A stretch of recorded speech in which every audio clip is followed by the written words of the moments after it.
Hi, it's Robert Trawick of Trawick Images. I'm a full-time commercial photographer based out of Oklahoma City. I'm a Capture One user, but probably not for the reasons that you're thinking. A lot of my fellow photographers brag about how Capture One is faster, more stable platform, great tethering capabilities, incredible skin tones and color.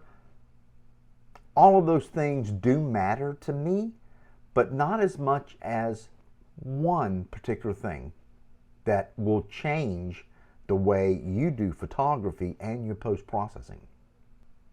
The main reason that I love using Capture One is the program respects the camera settings that I selected when I took the photo. So my color curve, my sharpness setup, my contrast, whether or not shot it in black and white or color, when I import those images into Capture One, it doesn't reset all of the XMP data or the header of the raw file. Therefore, when it comes into Capture One, it looks the way I captured it on the back of my screen. But in photography, seeing is believing.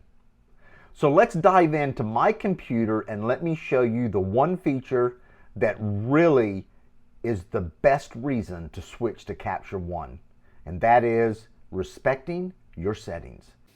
So we're going to do a quick comparison on two catalogs, the Lightroom test catalog and the Capture One test catalog.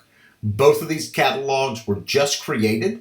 They are brand new, default, the way that they would come loaded into your computer unless you did some custom settings. Now Lightroom and Capture One both have a plethora of custom settings that you can set up, but this is the basic and how most people have their computer system set up for post-processing.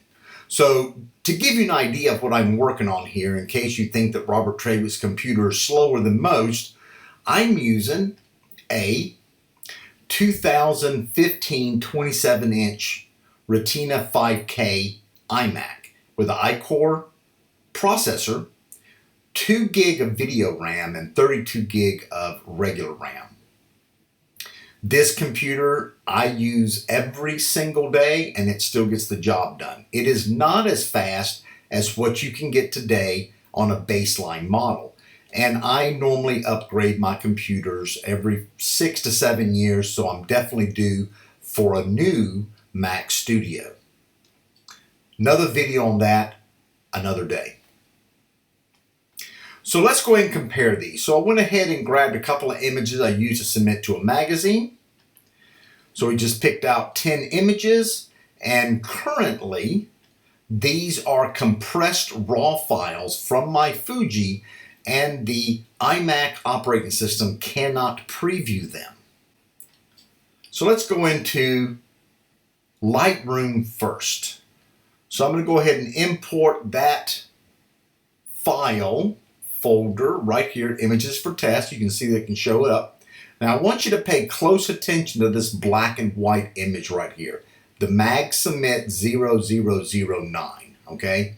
Now we're going to add them to the catalog, so all we're actually doing is referencing those raw images that are on my desktop. So I'm going to hit import. Now watch as the images load. Now since I'm adding them, this is a pretty quick process. Watch this black and white image right here as Lightroom creates the previews and does its Adobe color profile to the image. There you go. You can see how the images actually changed. So it went back to an Adobe preset, and it did not preserve the camera settings that I had. On my Fujifilm cameras, I can create some very complex curves on how I would like to, well, basically have an image captured at that time. You can look at this one right here of Allah, which is very yellow, because that's how Adobe has chosen to represent this file.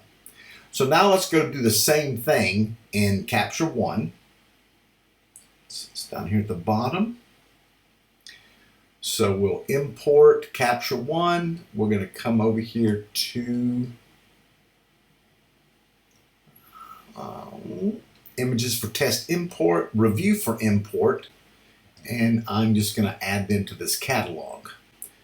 All right, remember this is the one we're watching right here, this black and white one. All of these have different curves in my Fuji film applied to the file. So I'm going to pick all and I'm going to import.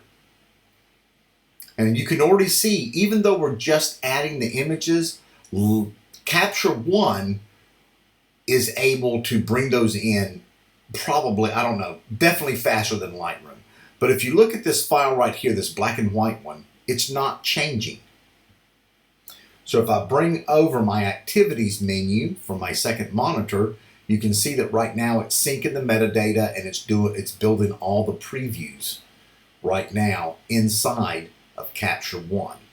So I'm going to open up this image. I actually shot this image in black and white, low contrast in the studio,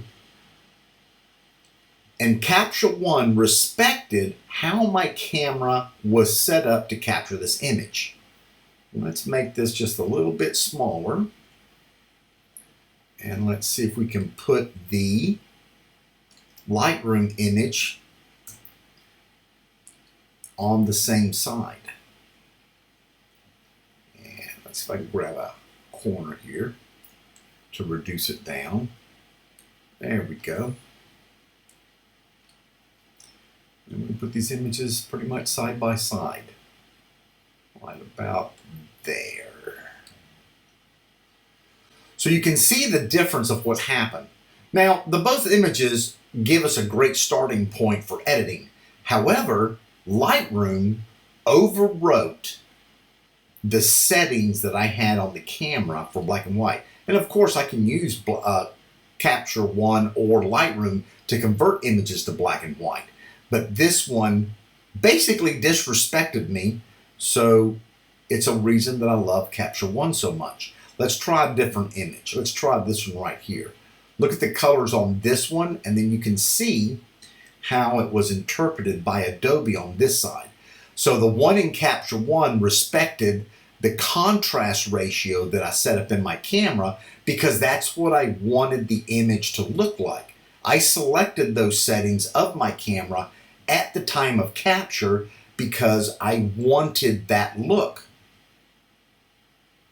Lightroom basically took what I shot and said, I'm going to give you a different color profile. So here's another image down here.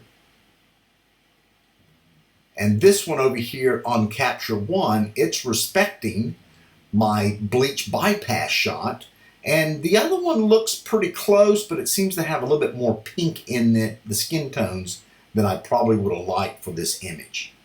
We can come up here and compare this one right here, which is another great example. And you can see how the Lightroom image has so much more yellow in it than what I set my camera white balance to adjust. So when it comes down to post-processing, you spend so much time setting up your camera to get the shot that you want with the look that you like. Capture One respects that, so now you can edit from a better starting point than starting all over again from scratch. On this particular image, I love the skin tone colors on the Capture One more than I do on the one for Lightroom.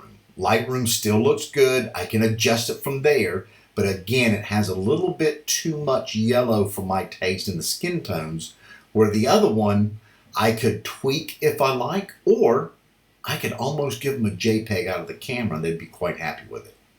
So that wraps up a great way for you to see the difference between the import process and your starting point in post-processing using Capture One or Lightroom.